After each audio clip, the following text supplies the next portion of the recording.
বিয়েবাড়ির সব ভিডিও তোমাদের সাথে শেয়ার করলেও রিসেপশনের ভিডিওটা কিন্তু তোমাদের সাথে শেয়ার করা হয়নি। আর আমার এই মেকআপের ভিডিওটাও ভেবেছিলাম তোমাদের সাথে শেয়ার করব, যাই হোক সেটা আর করা হয়ে উঠলো না।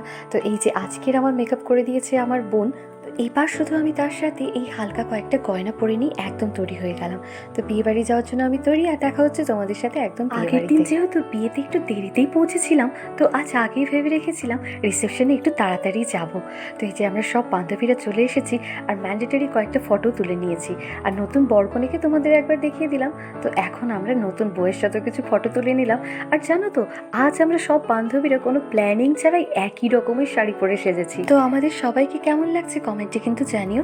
তো আর বেশি লেট করব না, এখন চলে এসেছি খেতে। তো প্রথমে দিয়েছে নান আর চানা মশলা, আর আমাদের সাথে বসেছে আমার দিদাকে কিন্তু তোমরা অনেকেই চেনো, আগের অনেক ভিডিওতেই হয়তো দেখেছো। তো আমরা এখন খেতে থাকি, আর যদি তোমাদের মিনি ব্লগটি ভালো লেগে থাকে তাহলে please like, comment, share, subscribe.